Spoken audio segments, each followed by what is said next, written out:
go right ahead and go into this first segment where I talk about teams that have the biggest championship window. Now, essentially, I'm just going to be listing off some of the teams that have the best chances to win a title in the next 3 years or so. So, again, this list is going to be from Bleacher Report, but I'm also going to give my opinions on what I think of each of these teams. For the most part, I do agree with the rankings and where they put a lot of these teams.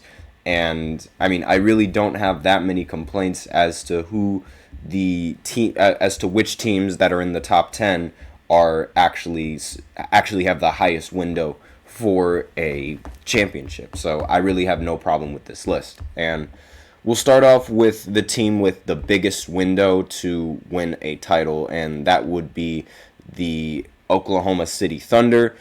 Easily, like, the best pick for teams that have a championship window within the next 3 years or so. They are the youngest team to ever make the 1 seed in the franchise's history, and they were the youngest team in the postseason last year. They also were able to make it to the second round despite a majority of their players not having much postseason experience, and they were even able to sweep a rather experienced team, like a team that has more experience in the NBA than they do, in the first round. So the fact that they were able to do that in the first round is, like, it's pretty impressive. Like, no one really expected them to actually put up a fight against Dallas either, yet here they are doing that as well. So SGA is the oldest one on the squad as well, and he's only 26 years old.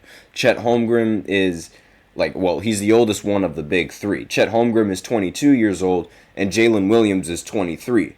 And this isn't even the best that we've seen two of those players. I mean, we might have seen SGA's best after this season, but for Chet Holmgren and Jalen Williams, their potential is still pretty high. So affording everyone long-term is probably going to be the biggest problem for this team. But again, this list is meant to talk about teams that have the biggest championship window in the next 3 years. So it's not like they're going to have to really pay everyone that much money within the next 3 years. I don't think they're going to develop into super crazy superstars like that so quickly.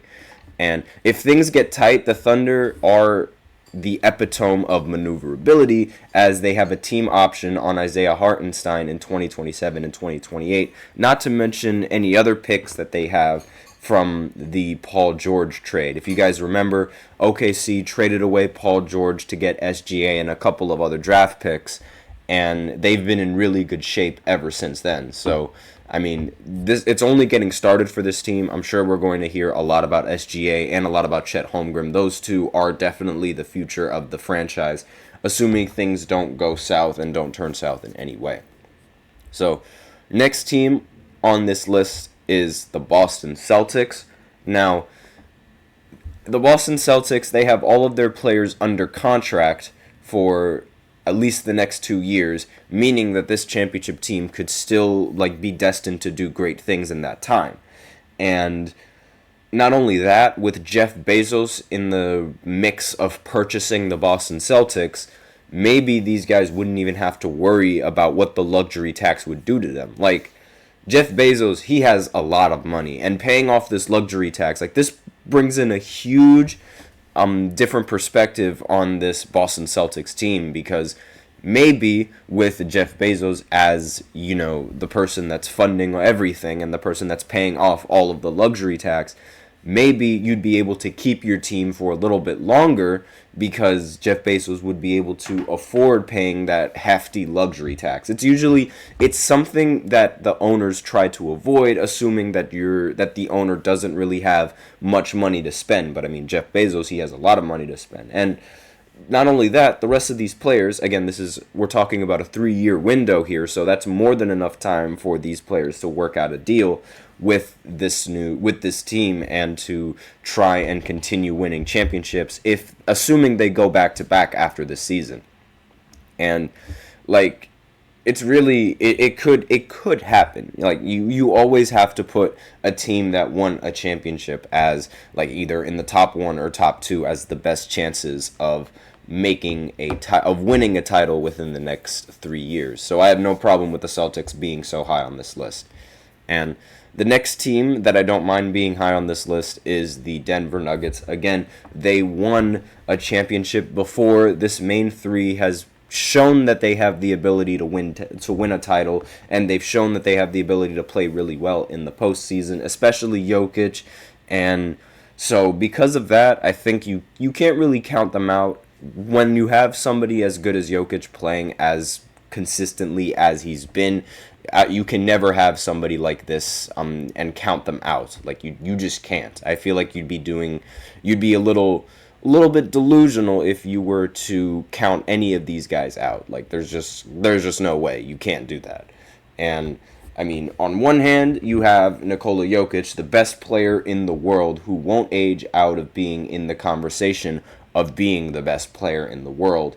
And not only that, you're also able to keep Jamal Murray you have to keep Jamal Murray in the 2025 because he's going to be a free agent in that year.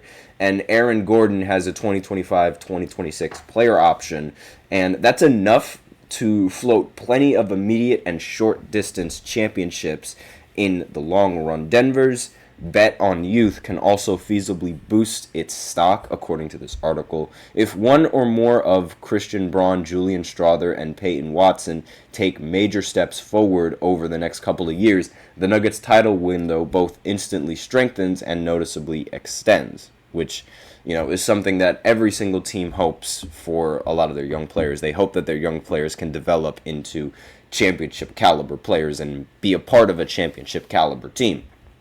So next team on this list is the Philadelphia 76ers. Obviously, a team that has Embiid and Maxey as well as Paul George is going to have a big title window because they do have Paul George under contract for the next few years. Same with Tyrese Maxey and along with Joel Embiid. So, and every single year on paper, the Sixers are a contending team. It's just how they, perform off the paper. So it's really like just a question of them actually stepping up when it matters most. Paul George is going into his late 30s. Joel Embiid, his durability is like only going to become hotter as, he increases in age, and especially now that he's going to be 30. So, the window is going to be closing, but they do have a chance within the next 3 years. George shouldn't be subject to like a ton of decline for at least the first 2 years, and Embiid hardly is old enough to assume his age and mileage will. And so I really don't think that Joel Embiid is going to slow down, even though we saw him slow down a little bit in the Olympics. I think that was just, him adjusting to the Olympics. He should be fine in the NBA. And really, this team on paper, it does have a good chance of winning a title. But again, this is just on paper. We have yet to see this team make it past the second round. So maybe they'll do it this year. But even then, it's still, questionable on whether or not they're going to be enough to pass the Boston Celtics and beat the Boston Celtics in a series. So a little bit questionable on this team having, a decent championship window. But I digress. The next team on this list is the Dallas Mavericks. Again, this is another team that I think has a really decent chance of winning a championship within the next few years. They acquired Klay Thompson to be able to help their already stouted duo in Luka Doncic and Kyrie Irving. They made it to the finals already the previous year, and they've only, on paper at least, have gotten better. We still have to see whether or not Klay Thompson has actually declined, but really, this Mavs team is a formidable team. Kyrie Irving arms the Mavs with a certified co-star. He's also one of their question marks, not because of his fit, but because he'll close this window in his age 35 season, For as deep as Dallas is now, it's not built to withstand much measurable regression when you lose him. And that's really the championship window for the Mavericks can be best summed up as how much does Kyrie have left in the tank. And I'm sure they're going to figure out that question really soon. And you also have to worry about Klay Thompson. And I know his role on the team is pretty different from Kyrie, being a much more of a catch and shoot player. But Klay is still 34 years old. And none of them are getting any younger. So if they really want to win a championship, it's going to have to be quick. So next team on this list is the Minnesota Timberwolves, and this is one of those teams that is a little bit younger than, and Dallas is relatively young. They just have that one Kyrie Irving that's a key player and is relatively old. And the Timberwolves, they do have a top 5 case when evaluating next season alone. Having Anthony Edwards and Karl Anthony Towns will do that to you. But Rudy Gobert is also entering his 32nd season, along with Mike Conley, who's entering his age 37th season. And excuse me, I meant to say that Rudy Gobert is turning 32, not entering his 32nd season, excuse me. And if you are a Timberwolves fan, this might concern you, and that's a little bit fine, but Gobert was moving pretty well in the Olympics. He was moving well last season as well.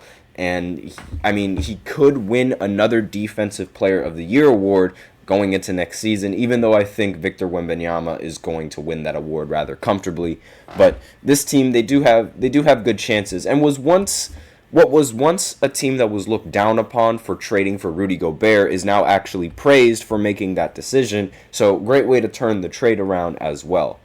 So next team on this list is the Cleveland Cavaliers. They're ranked 7th. They were really, really close to being off of this list just because of the drama around Darius Garland and Donovan Mitchell and who was going to sign, who was going to leave.